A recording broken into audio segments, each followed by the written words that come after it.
to another episode of the SG WrestleCast. I'm going to be doing back-to-back episodes here, so I'm going to try to make this one quick. This is sort of really weird because I'm doing this pretty much a week and a half / 2 weeks after the pay-per-view. I just have been pretty busy and really just I don't know. I had really no strong feelings on the pay-per-view. I'm talking about Fastlane, of course. I had really no strong feelings about Fastlane, and really, I was like, okay, I gotta do a review on it. And I just never got around to it. So, I'll also be doing another episode right after this about current issues in WWE and what I believe is possibly the worst WrestleMania build ever. But we'll get to that. I guess let's start with Fastlane. Fastlane was honestly such a flat pay-per-view. It really wasn't a good follow-up to Royal Rumble. I mean, Royal Rumble pissed a lot of people off, but there were still some redeeming qualities to it. One of them being the main event. And I don't know, there was nothing in Fastlane that was like compelling. Besides, I guess we should talk about the competition between Sting and Triple H first, because that's what really grabbed me as far as like main things in the pay-per-view that I was like excited for. I thought they did the confrontation pretty well at the beginning. I think it's a mistake to not have Sting talk. I think he needs to be talking. Honestly, I don't know what kind of match you're going to have at WrestleMania, because we know that Triple H can still work pretty well, but how good is Sting in the ring? We don't know. I like the bit where he came out and he took a baseball bat and all that. The confrontation started out really well, and it just kind of sat there for me. And Triple H is really throwing Sting under the bus. I mean, his promos right now are just like, talking shit's not even the word. I mean, he's literally destroying the guy. He keeps mentioning WCW. He keeps mentioning how he buried WCW, and it's just like, you weren't the biggest reason why WCW went under. There's a lot of contributing factors to the fact that the WWF at the time won the Monday Night War. So the confrontation, like I said, was pretty good. I was looking for a little bit more on the lines of Sting talking. Okay, so let's hop right in here with some matches, I suppose. First match was the 6-man tag, the Survivor Series storyline. They're still trying to pass off as something that is interesting. It's not. It was Seth Rollins, Kane, and Big Show with J&J Security in tow versus Ryback, Dolph Ziggler, and Eric Rowan. This is honestly a boring match. It's a waste of Rowan and Ziggler and Ryback, who I believe are 3 solid guys on the roster, and they don't know what to do with them. So what do? They just put them up against the Authority goons. Kane and Big Show in a tag team match. Again, it's been done. It's been done so bad, and eventually it did turn into a 5-on-3. But then they're interrupted by the return of Mr. RKO, one of my favorite wrestlers ever. And they're going to give him a huge face turn, and he's taking Rollins at Mania, which I'll mention this in the next episode, but it's the thing I'm looking forward to most about WrestleMania in a year where there's not much to look forward to for WrestleMania. I think Orton versus Rollins is going to be a pretty good match. But anyways, yeah, Orton came out to a huge pop, RKO'd everybody, blah, blah, blah. Next match, Goldust versus Stardust. Like I said, the brother versus brother storyline, it's been done before. I know they're going to have him transition back into Cody Rhodes, but it's like, it's been done before. and Dusty trying to get through to him, calling him Cody and whatever. It's just like this whole it's like a kayfabe storyline, and I don't like it. The match was boring, not their best match against each other. Next, the tag title match. Tyson Kidd and Cesaro won the tag team championships. It was kind of a dull match, especially because they were facing the Usos. But I mean, they're technically gifted wrestlers. They deserve the titles because they're the best wrestlers on the roster. I think at this time, I think it's good for both of these guys to at least hold some kind of title. So I don't know if they're running with them as the tag champs.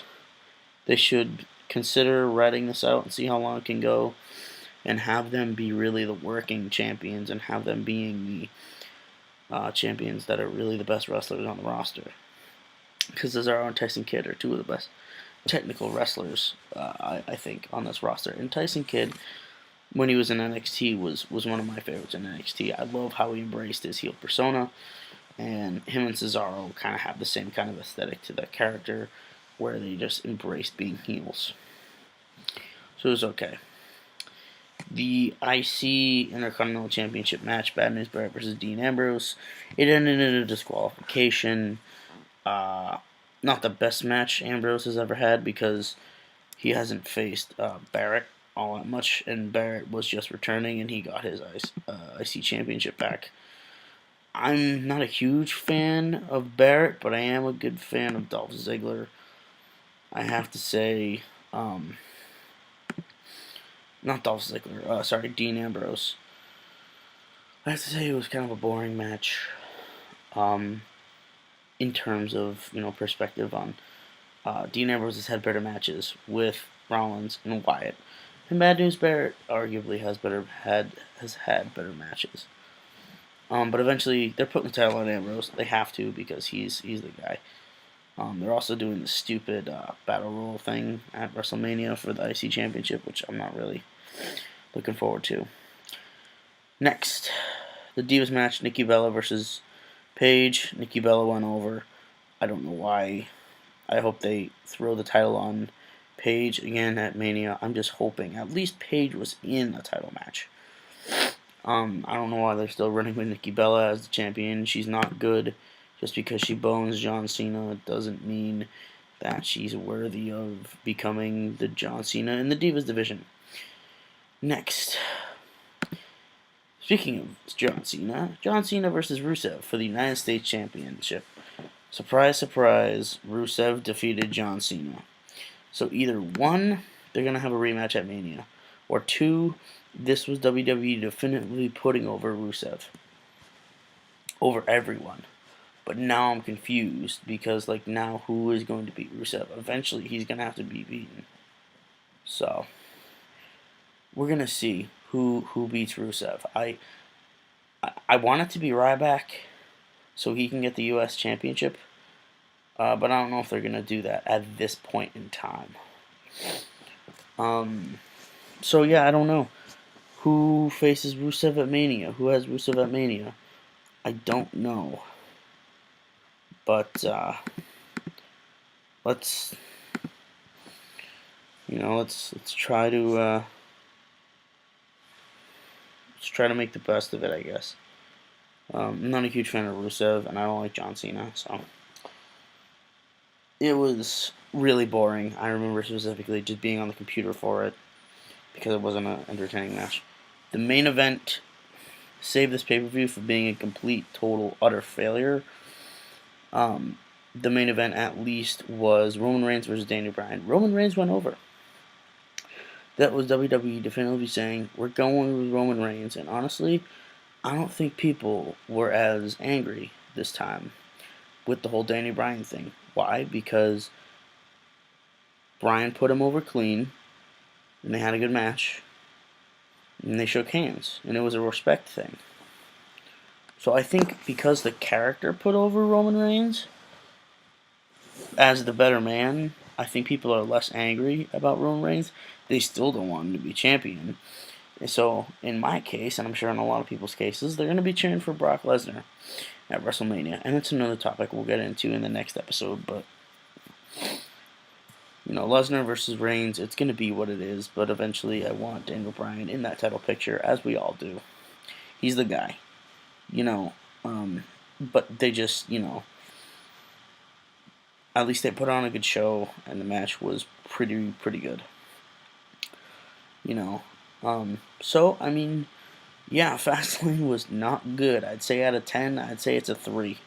It's a 3 out of 10. The only way that's not lower than 3 is because of that main event. It was so flat to me. It was. I don't know what I rated Royal Rumble, but this was as bad. If not worse, just because the Royal Rumble match maybe, like, you know, like, the Royal Rumble at least had, like, the anticipation of the match and the triple threat match. The triple threat match and the Royal Rumble match itself. But this one, man, ah, it was just so flat to me. It's like they're saving everything for Mania. And yeah, I can't really say that Fastlane was a huge success, because to me it wasn't. Like I said, a 3 out of 10. At most a 3.5 out of 10. It wasn't even good. But I didn't expect it to be. Because going into this, I was like, wow, all these matches are really boring. And they were. So yeah, guys, I don't know about this year's WrestleMania. I'm going to watch it. Triple H versus Sting should be interesting. Orton versus Rollins should be interesting. Bray Wyatt versus The Undertaker will be very interesting. That's, again, a topic that I'm going to discuss in the next episode. But yeah, I just feel like this is going to be pretty interesting. So yeah, guys, what did you think? Fastlane 2015, first inaugural Fastlane. Not very good.